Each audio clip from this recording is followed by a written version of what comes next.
So, good afternoon, everyone. Lovely to see you here. My name is Rena Goldenberg Lynch, and I'm the co founder of the Big Fish Diversity and Inclusion Academy. And I'm here today with my co founder, Inge Woodström. And we alternate these sessions. This is an expert interview on on staff networks today.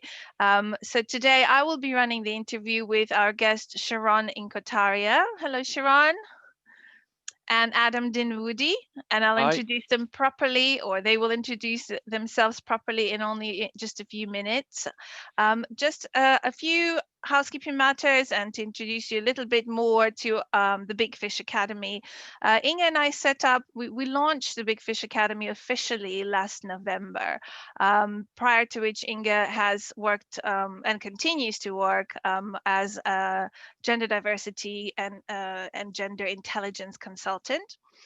And I run a different company called Voice at the Table, which is a diversity and inclusion consultancy. And we happened to work on a project together a couple of years ago, it was now, and identified a gap in the market, which was really training for diversity and inclusion practitioners. So these people, the people who have the privilege of helping implement or helping introduce diversity and inclusion into the organizational space. And that could be consultants and that could be in-house people. So that's what we're here to do, bringing a number of different types of sessions. Our monthly expert interviews, just like this one, is on a variety of different topics. We tend to have experts on that topic involved in a conversation. We have great turnout. The sessions are free of charge and, like I said, available for you to revisit at another time. In addition to that, we run virtual training on a number of topics like how to set strategy for diversity and inclusion, how to influence your middle managers and senior leaders, and how to develop an inclusive culture. And those are just some of the examples of the things that we've been running and will continue to run. So that's diversity expert interviews. As you see, it's a very informal conversation. Everybody's on camera. We ask you to keep your camera on and maintain the mute button so that we can minimize the disruptions. And we also like your participation. So all throughout the session, which is 60 minutes long, we'll throw out questions at you. We invite you to ask questions and put them into the chat. Inge is monitoring the chat, and I'll refer to her as we go through the session today to see whether there have been any themes that have come out so that we can discuss them then in the open forum. So I hope that all sounds fine. Let's get going. Thank you, Chuck, for the thumbs up. So today we are discussing the staff networks and whether they are indeed still something that we should be discussing. And I'm referring here to what I will characterize as an unusual departure, shall we say, from the norm by Deloitte in the US to abolish all of their staff networks. And that is our introduction into the topic. So before I introduce our experts and ask them what they think on this, what we'd love to do is to hear from you what you think about the fact that they've abolished staff networks. Was that a good idea or not? And I'm going to launch a poll. Oh, thank you very much for doing that. So let us know. Was Deloitte US right in abolishing all the staff networks? No, maybe. And if you have, if it's a maybe on your end, and if you don't mind letting us know why you said it's a maybe, please put it in the chat. We have a few more people voting. So, so far, no one has said yes. That's interesting. Possibly a little bit predictable. Yes. Thank you, Sharon. And we are nearly 88% voted. So just a few more seconds, and then we will still no yeses. Okay, great. So as you can see, most of you think that it wasn't the right thing to do. And there are a few comments in the chat on a baby. And we'll address them in just a minute. Let's just, I would like to start by introducing my two guests today. Let's start with Cherron. Cherron Inko-Tariah. In fact, why, may I ask you, Cherron, to introduce yourself because you do it so much better. Thank you, Rena. Good afternoon, everyone. Yes, I'm Cherron Inko-Tariah, and I run something called the Power of Staff Networks. The title, what I do is kind of in the title. So I'm all about empowering networks to understand how they can be influential and effective in the organization. But I also work with the business to help them understand how to tap into this incredible resource so that they are working together to create a more inclusive workplace. That's me. Thank you, Sharon. And we look forward to hearing more about your experience with the different networks across different sectors and industries. And we also have Adam Dinwoodie, who is somebody who has set up a number of in-house networks. And Adam, may I please ask you to introduce yourself as well? Sure. Yeah, my name's Adam. I am a software engineer. My job title, my job officially contains no D&I sort of related work. But I've been working for Metaswitch for about 11 years now. And several years ago, I was spotting a lot of patterns um, in the sorts of problems that some of my colleagues would have and that I was having and that we were having conversations about, and decided that actually, no, we didn't have anything that looked like any employee network, staff networks. So I set one up. I set up what's now the Metaswitch Pride Network, because that seemed like a good and sensible place where I could start. But I set that up very explicitly to be a template that other networks in the company could start, and we now have a series of them that I'm involved with to varying extents. So I effectively run the Pride network still. I effectively run our Access network, the network for people with disabilities. We also have a mental health network, what we're terming as a minority gender at Metaswitch network. We've got a minority race and ethnicity network. I've almost certainly forgotten one or two there. That's great. It's quite a few of them Yeah. running well as well. So it'd be the focus from you actually would be helpful to hear how on an in-house perspective, how some of the things that we'll talk about, how you've implemented them, what you've experienced as well. But let me just kick off with that question, and I'll ask you, Sharon, first on your thoughts about what happened in the US and Deloitte. What do you think? Good thing, bad thing? Um, it's of course I was saddened to hear that they've made that decision, but it almost acted like a warning sign for organizations and networks to really think about what their purpose is. What happened with the Deloitte, as far as I can recall, is that you had a group of people who felt that they were being excluded in a number of things that were helping underrepresented groups, unaware of the fact that when people look up at the board, what they see is an almost unrecognized but very well established ERG, but it's comprised of a certain group that's in the majority. So that I thought that was quite an interesting aspect of, they thought, well, all of these things are happening and we're not involved. So you had these people who for a little while just felt excluded and were able to feel the pinch of what a number of people in their organization had been experiencing for a number of years. And to me, it smacked a little bit of hubris.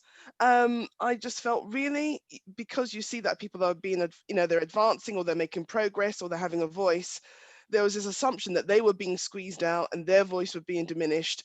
And there was this tussle for power. That's really, for me, that's what it came down to. They felt that they were losing their power. And there's that great quote, to the privilege, equality can feel like oppression.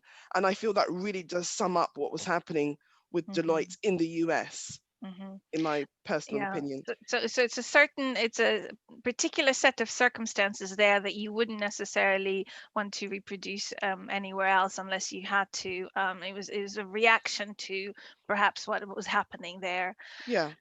And also let me also stress, as you said, that it's only Deloitte in the US who've done this. Deloitte in the UK have not followed suit, and I'm pretty sure neither have Deloitte in Australia, and perhaps in none of the other jurisdictions, although I don't know that. Yeah. Adam, do you agree with Cherron? Yes, absolutely. Very simple. Like that point about to people with privilege, equality can feel like oppression. I think that's a really good one. I can see a bunch of ways in which employee networks could go sour. There is sometimes a tension between any sort of employee organization, particularly when it's trying to say to the organization, something you're doing is hurting us. In the same way that, with unions, relationships between a union and a company can sometimes be fantastic, and sometimes they can be really aggressive and unhappy. So I can see ways in which things could go wrong, but just saying no more staff networks feels like the wrong approach here. It feels like it's throwing out all of the good stuff along with whatever problems there were.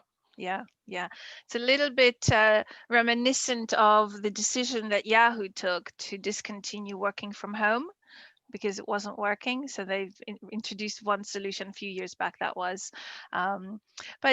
Yes, so I'm conscious of the fact that we had a few maybes. And Inga, I'm wondering, are there any interesting comments in the chat about from those who thought, well, maybe it was and maybe it wasn't, something that we haven't already said? Yeah, I mean, some really good insights. I mean, what did they replace it with? Yeah, apparently nothing, right? So then, yeah, is that, is it a backward step? Yeah, people basically were quite surprised by it and see what, how else are you going to achieve inclusivity? I have a question though to our panel. Is that all right, Rena? Yeah, go for it. Because what can happen, and I've seen that, where if you have different identities in, people, you get this identity politics in organizations, and this year it's all about ethnicity and LGBT is no longer in the agenda and we need budget too. So it becomes about all those different networks fighting for their own kind, so to speak. And how do you avoid getting there? Because we're aiming for inclusion, right? We're not aiming for division. For division. So how do you, I mean, is that something you've seen, Adam? And is it, so how do you avoid it? That's absolutely something we've seen. We've had, in particular, some feedback around the Pride Network about, the Pride Network organises an event, and some people have been upset about that because they feel they're being forced to agree with some politics that they don't agree with. And I have my own personal opinions about that that you might be able to guess, but that's actually beside the point.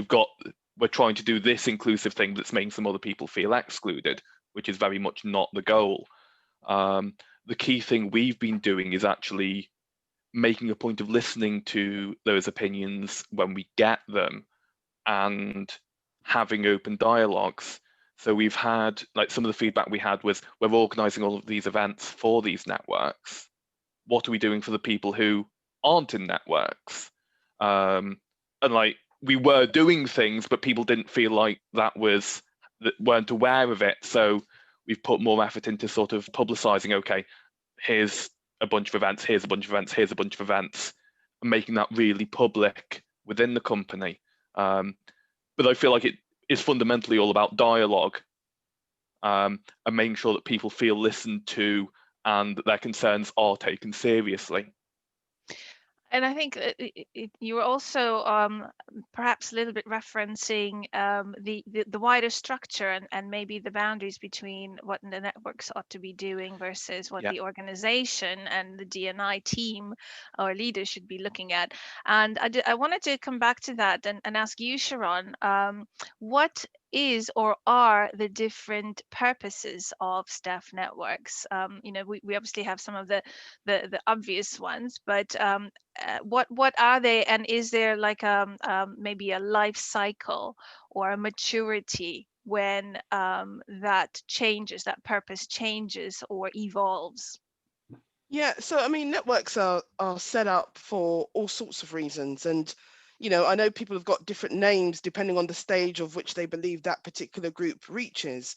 But when I talk about employee networks, I'm talking about an employee network that's effective throughout its cycle. So, you know, I'm not into you start off with a social network which evolves into an employee resource group, which evolves to a business resource group. I'm not really fussed about what we call them. What I care about is the intent and the delivery of the network. So that's the first thing. What networks start off with, they start off with there's something missing. There's something that's broken in a system or policy or procedure or culture in an organization that a network arises and hopes to try and address and narrow that gap, for example.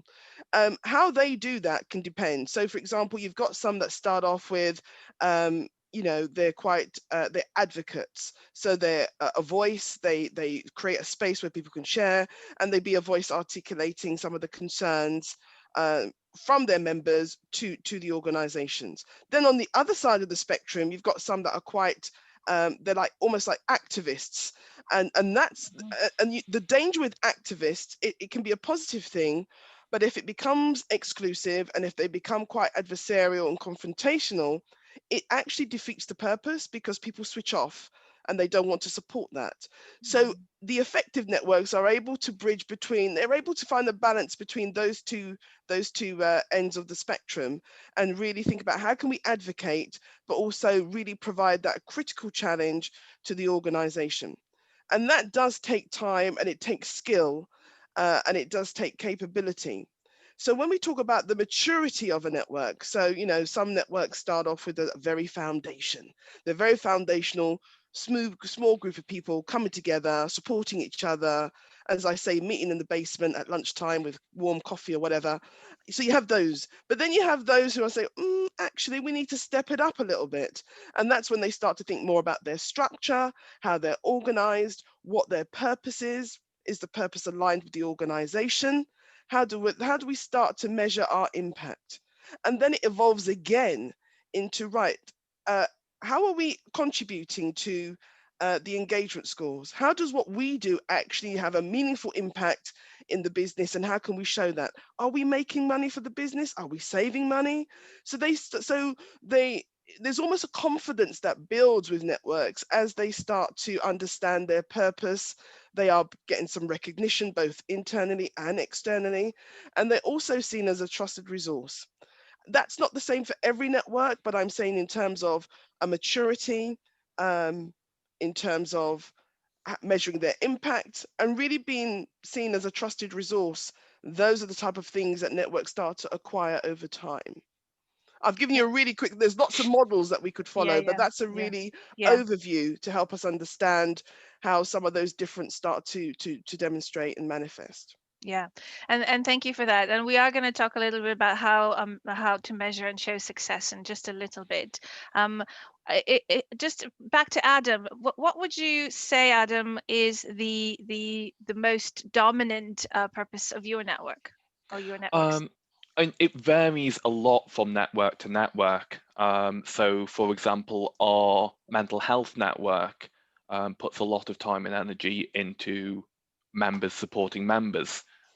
People saying, look, I'm struggling with this, can I talk to somebody? And just having a space to be heard from people who've had not the same experiences, but similar experiences.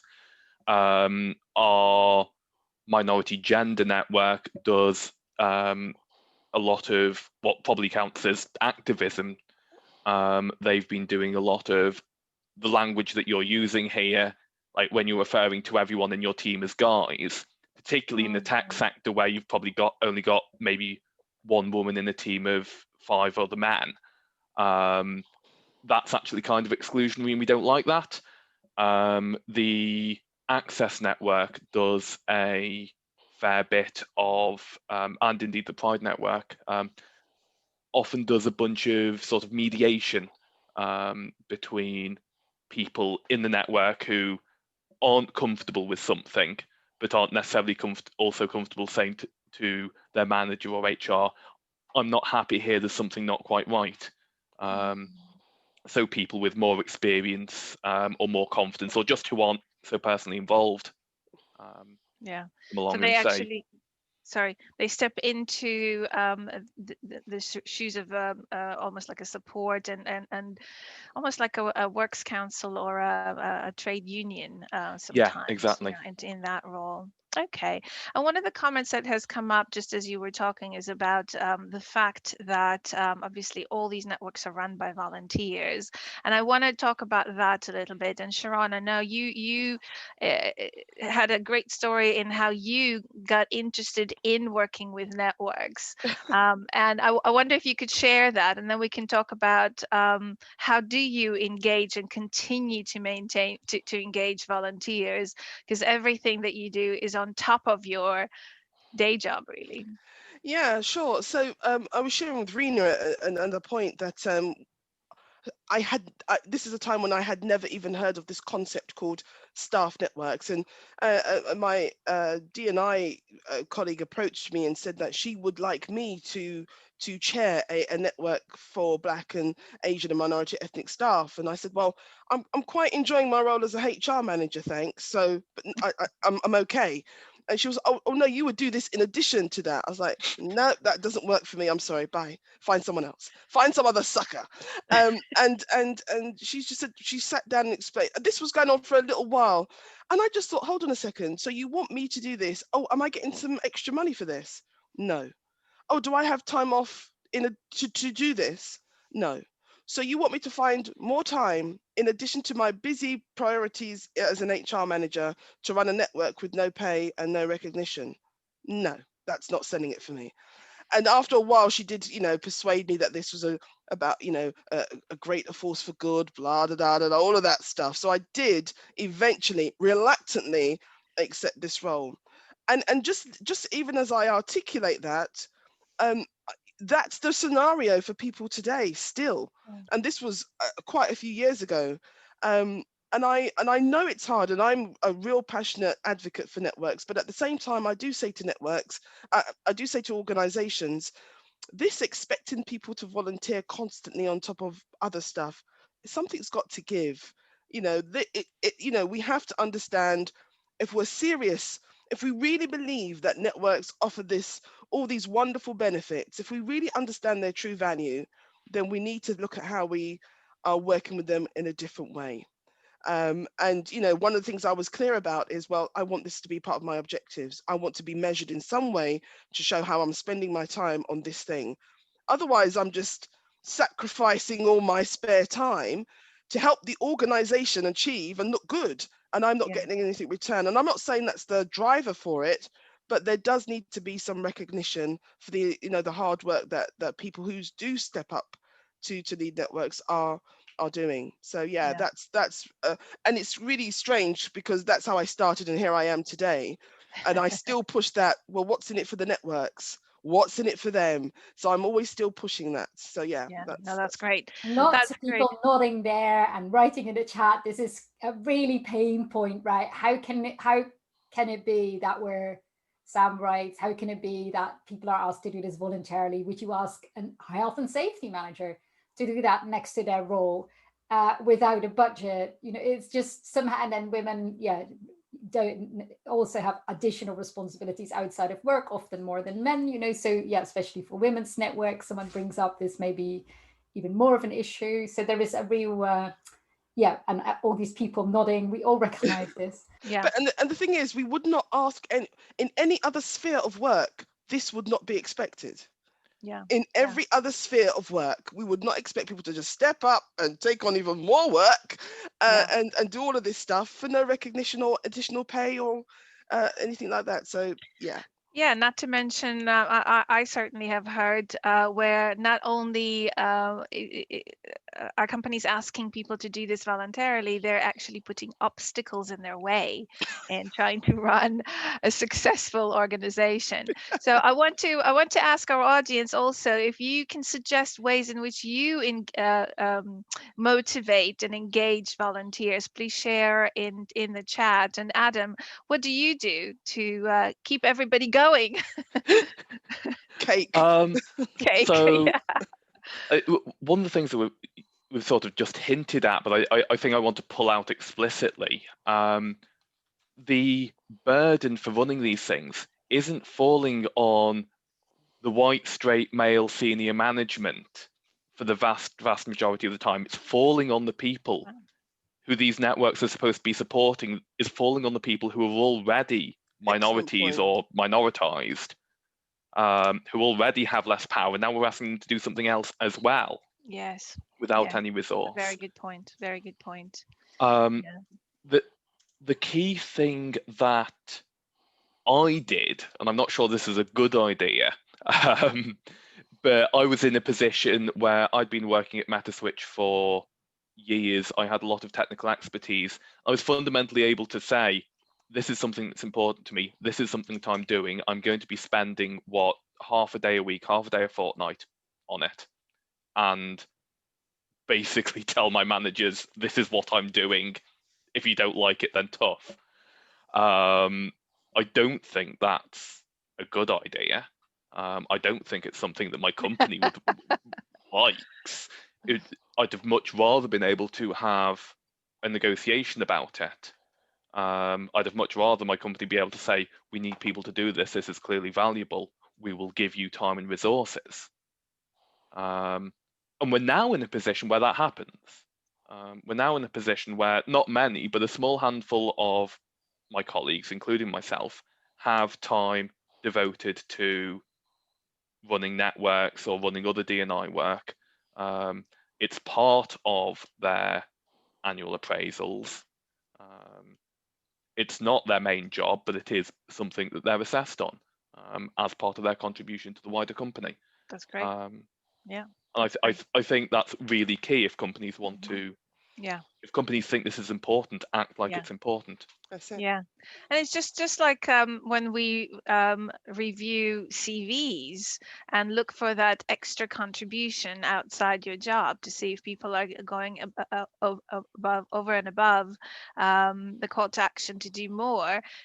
Doing something at work alongside your daily job should be confirmation that a person is motivated and engaged and committed. So that's how we should view it. What's come? There are a couple of great comments that I saw pop up on the chat. So on what the chat, suggested?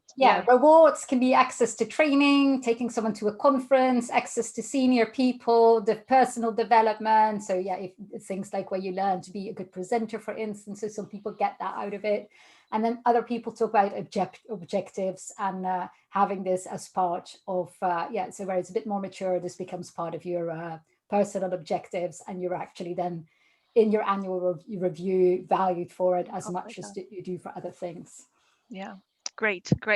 And let me just also address the other point that kind of mentioned earlier about this maybe hesitation on behalf of the management to support networks and to give volunteers the time off they need or give them the budget. And it might sound odd, but I still work with clients today where that is an issue. And it's not just one company, it's more than one company. Any idea, Cherron, what networks can do to get that buy-in, to get that support from organizations and from the management? Yeah, so I can understand why there's a challenge, especially if you're working on the front line, like you're in the police or your medical staff. I could understand that there's a challenge with shift work and emergencies. I get that.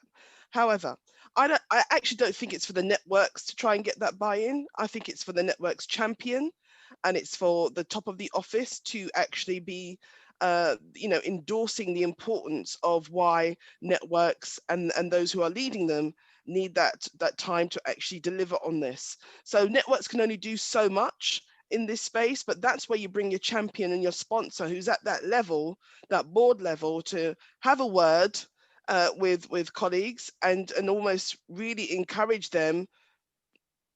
I'm being polite here, but just tell them to give the people the time off that they need to do this work. And obviously that's a negotiation, right? That's a discussion, but it does need to come from the top, so that you haven't got network leaders who are just trying to get on with not only their day job but the stuff of the network as well, also trying to wrangle an hour here and there so they can actually focus on what they're trying to deliver, which is really important for the organization. So yes, I do think it's for the top of the office. And the other thing I would say is some line managers just don't get what you do. They just don't understand what you go off for a couple of hours, but you don't come back and say what you've been doing for those. So as far as they're concerned, you could have been outside having a good old natter. So I would encourage network leaders, if you're not already doing so, to actually just share what you've been doing and now how that's helping them and the organization in a corporate way. So that's something I was very upfront. Well, this is what we're doing. We're helping the organization achieve its strategic objective on this. Really? Yeah. It's not all steel pan and samosas or rainbow cake. It's much more than that. And I think some sort of line managers and senior managers need to be aware of some of the great stuff that networks are doing. Yeah, I love your suggestion the other day that about entering into like a partnership agreement where, So do you want to say a little bit more about that? Yeah, so one thing that a lot of D&I people talk to me about, how can we really ensure that we're engaging with our networks and working together with them. One thing I do say is, firstly, you need to have your strategy in place around inclusion so that networks can hang their hat on that.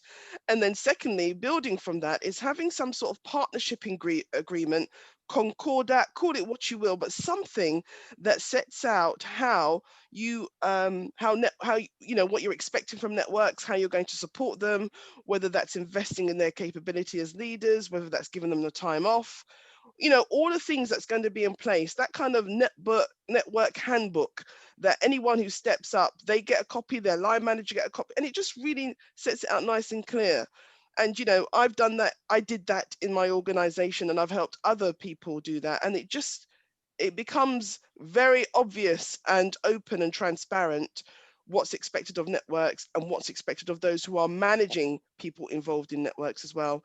And finally, how it all contributes to the overarching direction of the organization. Mm-hmm. And that's been working successfully in some organizations, I find. It's a great idea. And it also forces you to think about these things in advance. Now, is any of this in your book, Cherron? Some of it is. The rest will have to go in the second book. In the second book, yes. Yes, sequel coming up. Yeah. And that also talks about understanding your business case, what the value that you bring as a network to an organization. And I think I have come across a number of organizations that still struggle with that. So Adam, what would you say is, let's say, one of the biggest values of one of your networks?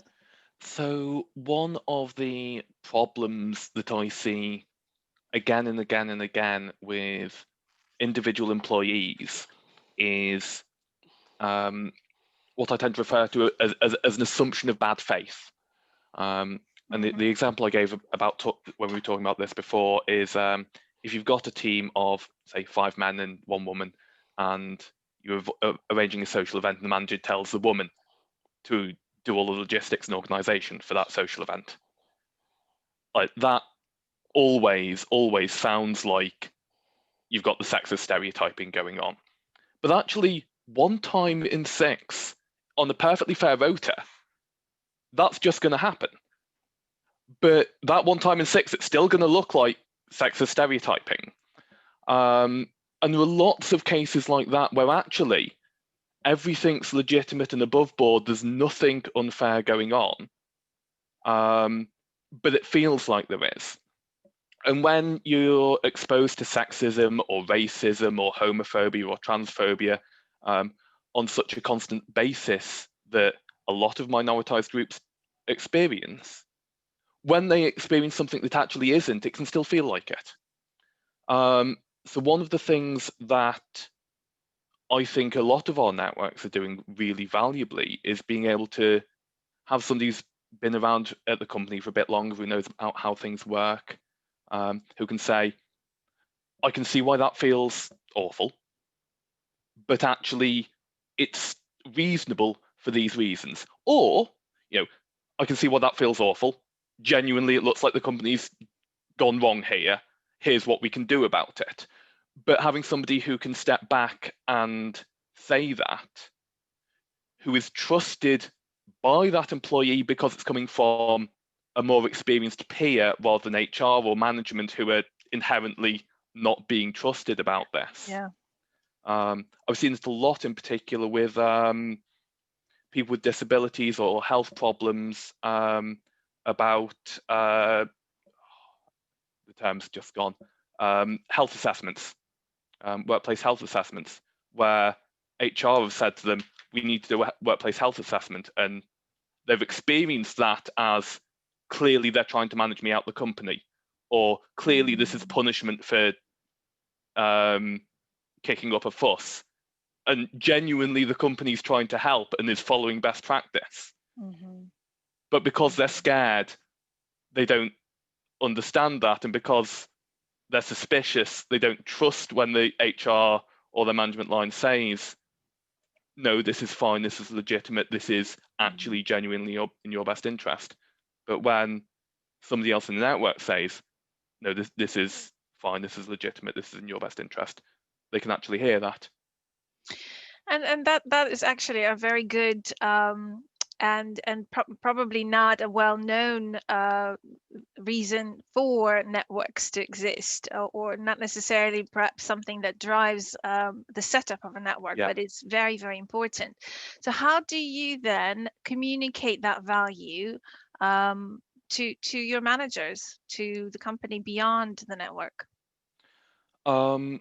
So a lot of the conversations that I have with my managers and with HR about why the network exists, and I have to be careful about it because there's often anonymity concerns as well.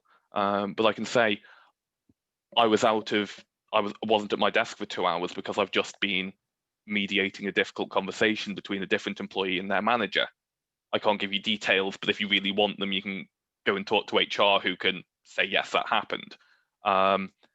But making sure that when that's happening, it's not just the immediate parties who are aware of it, but all the people in HR are aware of it, my management line's aware of it, or the management line of whoever's doing that support work.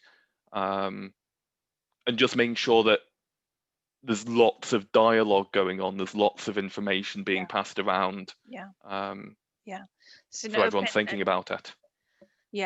Open and collaborative dialogue then with your partners, HR partners, and business and champions.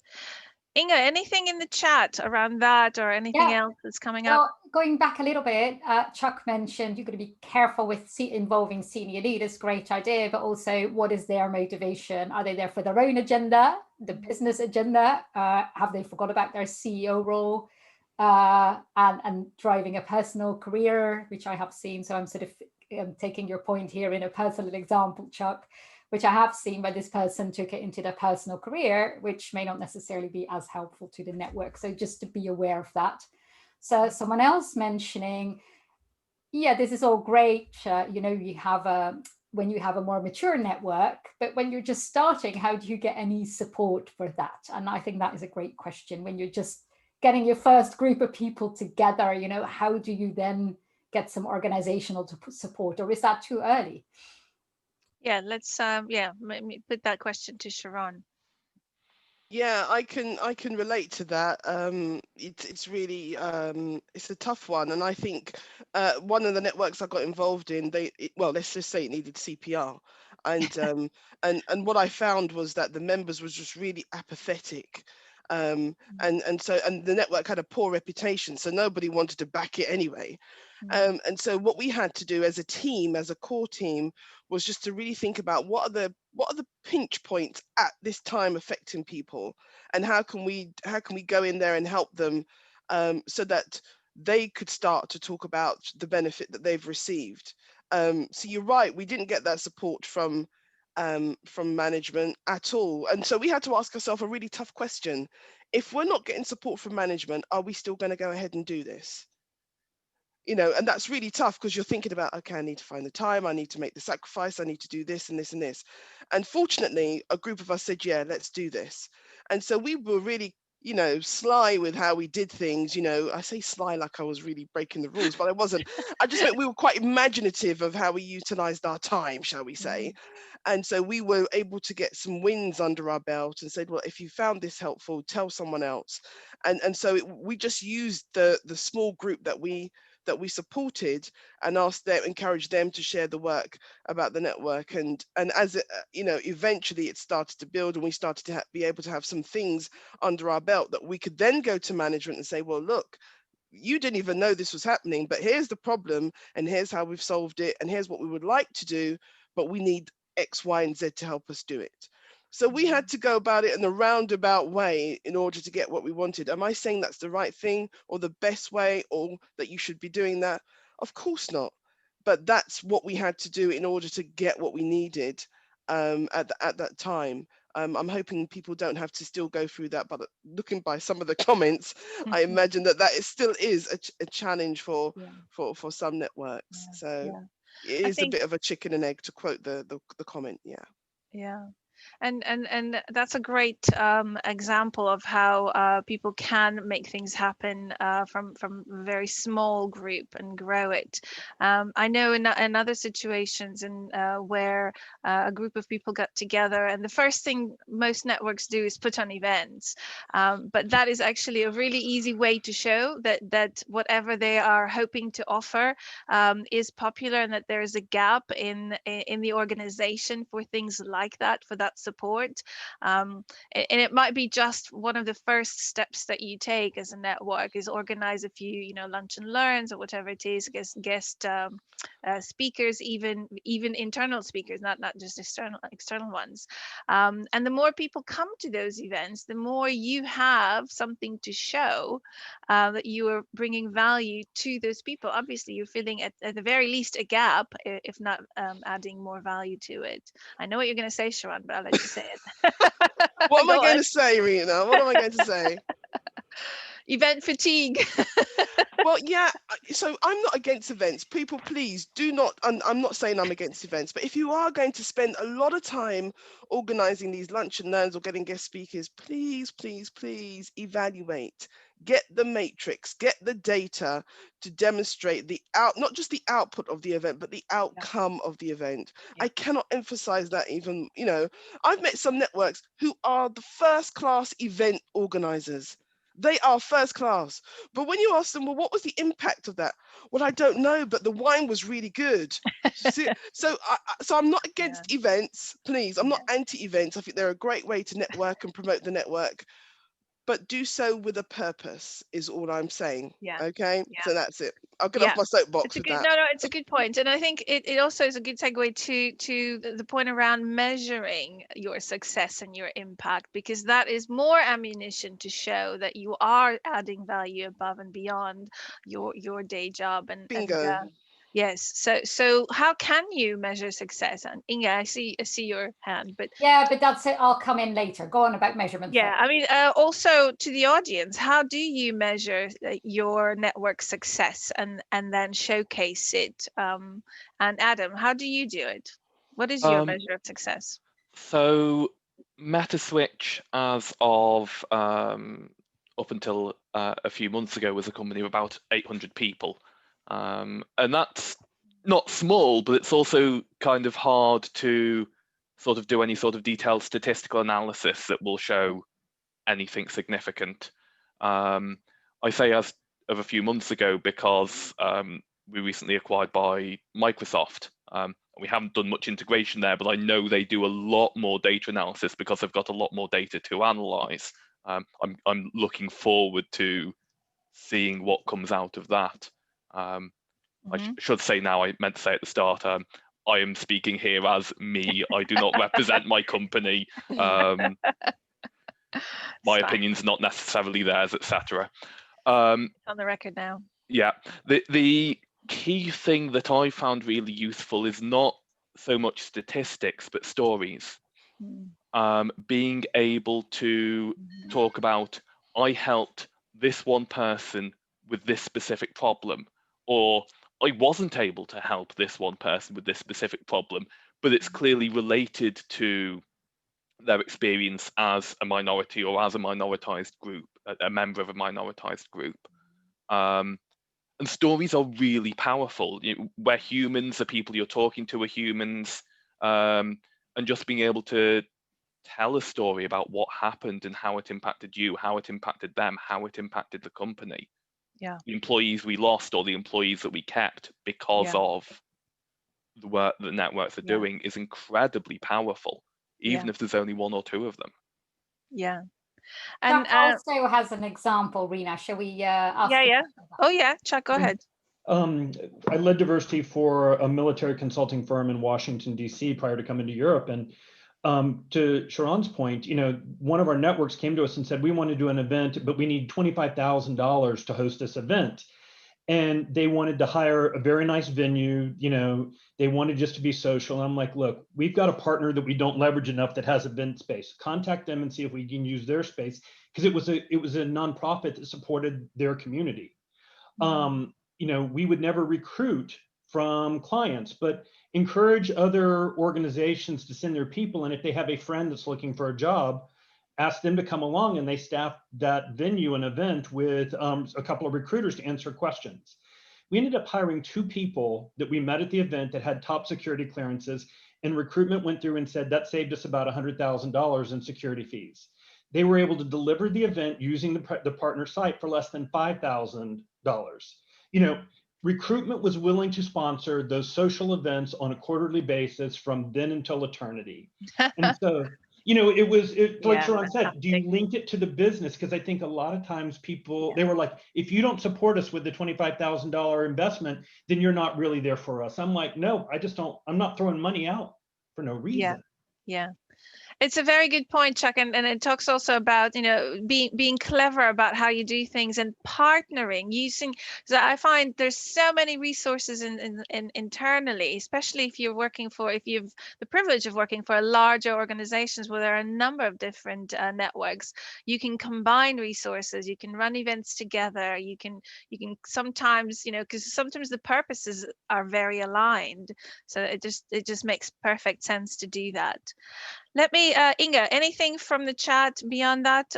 One point that was brought up a lot earlier, and I've been waiting for a moment to raise it, and I want to ask Cherron about this.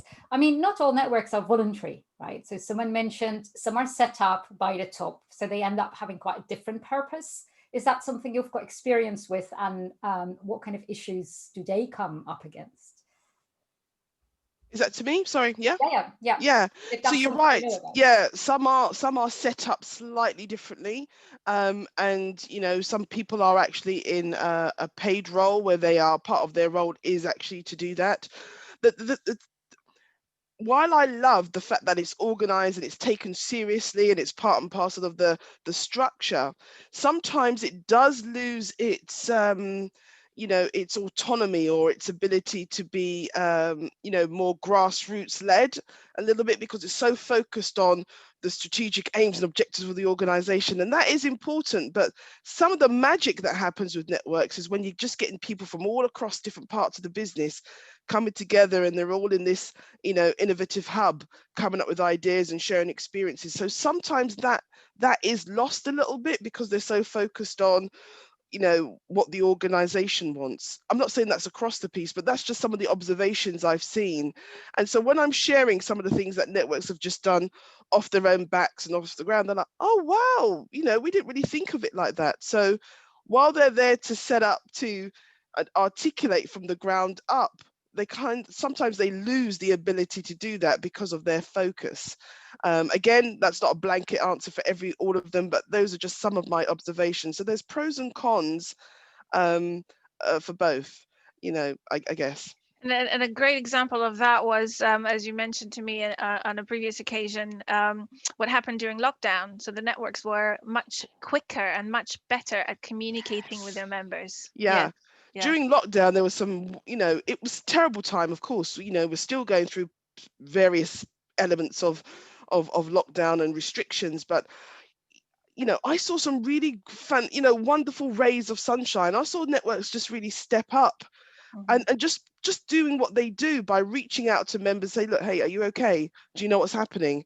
We're looking in to find out about furlough, about this or about that. And they were just sharing that information, getting people together on calls very similar to this. Grab your coffee, let's have a chat and just check in.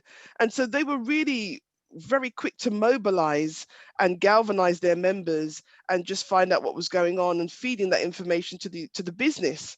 And so the business was starting to learn from the networks, which was great. I think there's an American company that did a survey, and of the survey, they said nearly 40% of the chief executives in their board were reaching out to the networks to find out, how do we help support people? Yeah. And that right there, I just thought, that's networks really showing their power.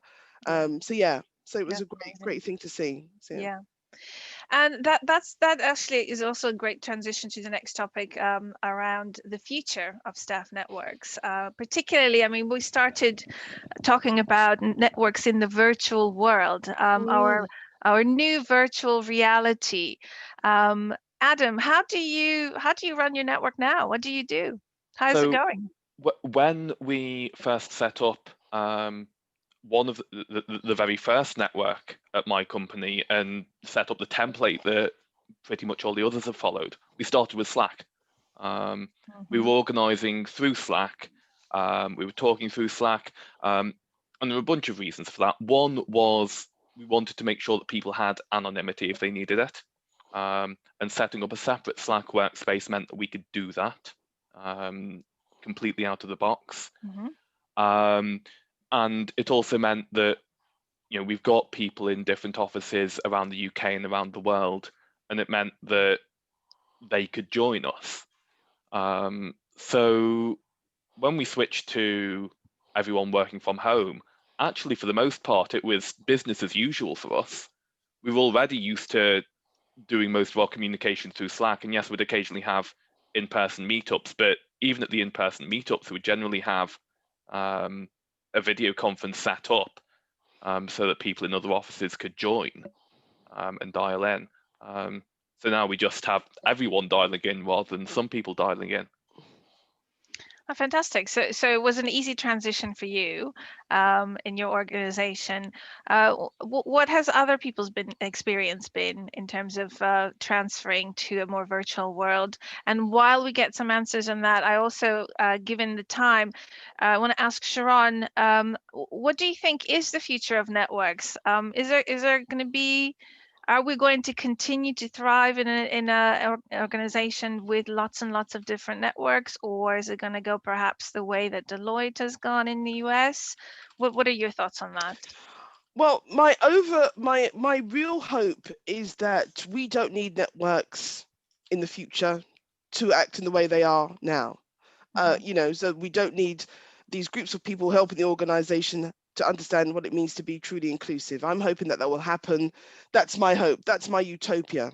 Until we get there, we will still need networks. And so I believe that there's a real shift in networks. I think what COVID has shown is that networks are a great source of building a community and really strengthening their community partners. And you don't need to be in the same space to be able to demonstrate that. We can do that virtually. And the other thing that we've learned from networks is that you can communicate more differently and more inclusively through the virtual space. And it doesn't stop you from doing what you want to do, to be honest. So those are lessons that I've learned, that I've seen people have learning from COVID-19.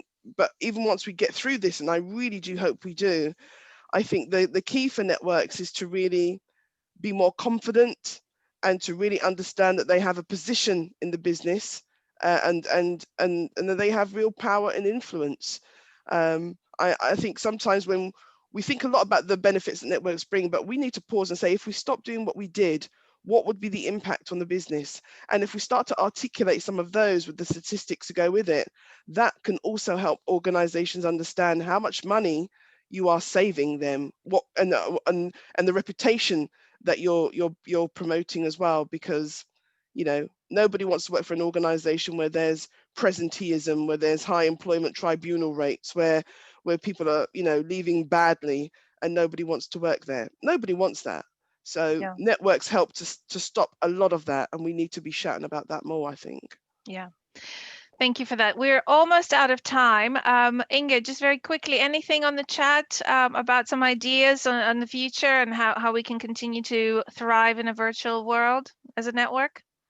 Yeah, so lots of good ideas from Chuck there. He started connection cafes using video conferencing, worked with breakout rooms, global musical jam to bring some joy from the networks, and socials within the network. So very much the way Adam said, use the Slack, where he used a Slack channel. Fantastic. Well, in closing, I always like our guests to give us the biggest learning that they think you should take away from this session. So I'm going to ask you, Cherron and Adam, to share what is the one thing, if people walk away not remembering anything other than that one thing, what would that be, Cherron, from today's discussion? I would say that people are the greatest resource in an organization. And when we can get it right with the people who work for us, we can get it right for the people who we want to engage with externally. So, we need to invest in those in our workplace so that we can really invest in those in the marketplace. Thank you, Cherron. Adam? I think it's running networks takes time. Making networks work takes time. If companies accept that networks are going to provide value, they need to give employees time and recognition for doing that work and adding that value. That seems to happen far, far too little. And I'd love to see more of it. More of that happen. Absolutely. Well, thank you both, Cherron and Adam, for your contribution, and Chuck as well, and everybody else on my screen and the second screen. Thank you for joining us for 1 hour. There's a lot of great ideas that we didn't get to air, unfortunately, but we are reading the chat and we'll pick it up, and there will be more topics to discuss next year as well. Inge, did you want to have a quick question on feedback? Yeah, let us know what you thought. 5 if you thought it was absolutely fabulous, and 1 if you thought it could have been 100 times better. Any. Throw it into the chat. Yeah, just let us. Would also be great if you could, once you've given us a mark, say what you're going to take away. What was the key point that you are definitely going to do something with? And you can always email us separately. Quickly, next month, we're talking about modern masculinity. That's our topic for next month. And if you haven't signed up yet, please do. It's going to be another fantastic conversation. And we're also running training on the 12th and 13th of November, looking at your D&I agenda for 2021. So we'll look at the trends that have emerged in 2020 and to see what you as an organization need to put it on the table for next year, and we'll guide you along through that. And that'll be fun. We'll be using scenario planning and brainstorming and creative techniques to gather input from everyone and really then help you apply that to your own strategy for next year. So to really do a sense check, am I still working on the right things next year? Yeah. So with that, I thank you again. Thanks very much for joining, Cherron. Adam, thank you very much for your time. Thank you.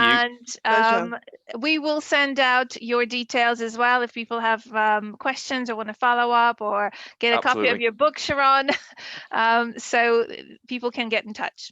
Thank you all very much, and we'll see everyone soon. And take care of yourself. Yeah, well done, Cherron. Thank you. Show it. Bye. Thanks, Adam. Thank you. Bye-bye.